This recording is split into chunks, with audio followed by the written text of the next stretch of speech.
Hanggang ngayon, isang nakabibinging katahimikan pa rin ang sagot ni Marcos Jr. si isyu ng umano'y paggamit niya ng illegal na droga. Kahit nga ang mismong pamilya niya, hindi siya tuwirang maipagtanggol sa isyong ito. Sa viral video na inilabas ng online political commentator na si Maharlika, kitang-kita ang kamukha ni Marcos Jr. na humihit-hit ng white powdery substance. Si Cathy Binag na exporter di umano ni dating Congressman Tony Boy Florendo, binunyag naman kay Maharlika ang umano'y mga drug session ni Marcos Jr. Sinasabi na mga drug user ay praning, balisa at wala sa tamang pag-iisip. Kaya daw sirain ng isang drug addict na pangulo ang bansa. I went to Dr. Google, WebMD, and according to this regarding cocaine addiction, ang nakalagay po dito is if you are a long-time user, it might cause long-term changes in brain chemistry, and it will make it harder for you to think, sleep, pay attention, remember things, and make decisions, and reaction time may be slower. Hindi maliit na bagay ang cocaine addiction, Mr. President, kung sakaling meron kang ganyan. Kasi ang buong cognitive functions mo, lahat yan wasak. Pag-iisip mo, judgment mo, your memory, your learning ability, your perception, you can really destroy our country, and in fact, that is what you are doing.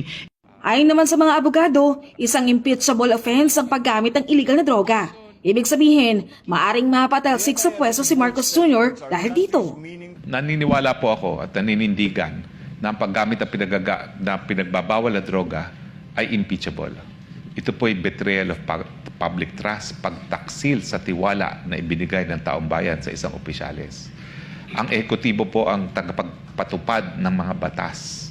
Ibig sabihin po niyan, siya dapat ang nangunguna sa krusada laban sa pinagbabawal na droga at hindi dapat gumagamit.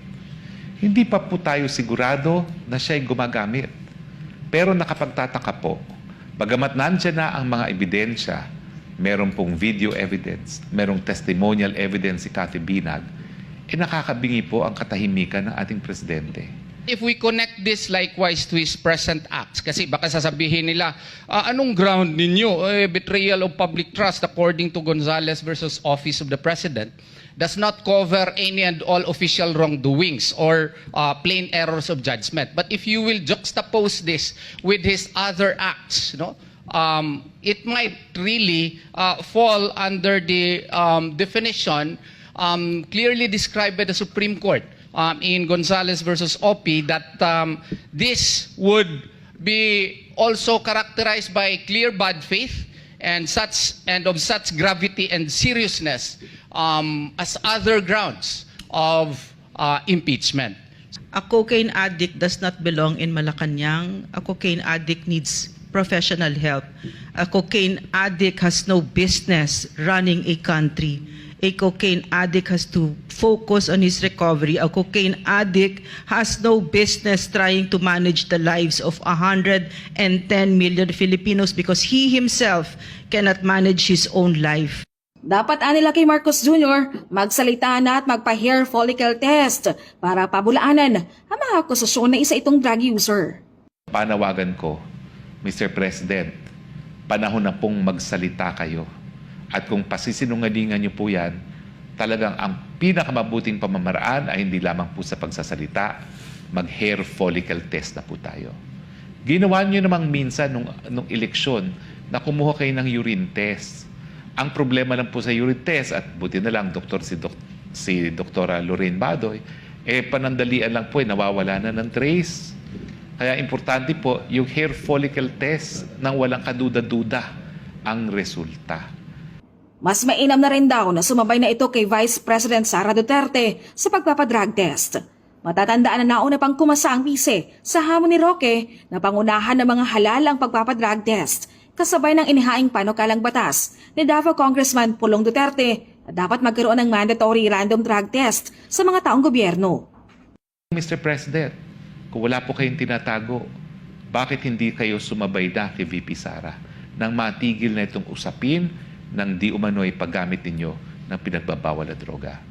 Hindi po ito opsyon sa inyo dahil ang taong bayan po may karapatan sa impormasyon pag ito po ay ukol sa inyong estado ng pag-iisip na makakaapekto lalong-lalo na sa issue kung mabubuhay o mamamatay ang sambayanang Pilipino.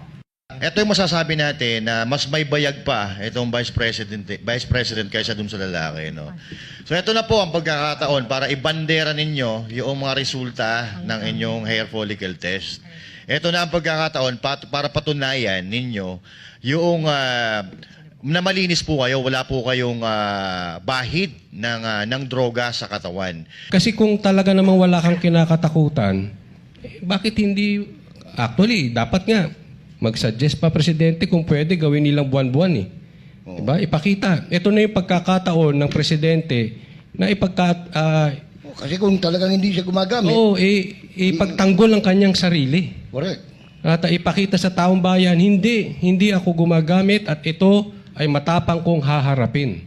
Pagkakataon mo na yan, President Marcos. Sakali anya na makapagdesisyon si Marcos Jr. na magpa-drug test, ay nakahanda naman ang Seminay na i-cover ito para matiyak na walang daya ang gagawin niyang pagpapatest. Para maging transparent, no? Ito, sa ngalan ng SMNI, kung sakali magdesisyon siya bukas, o kaya ngayon, na hair follicle Hair follicle test.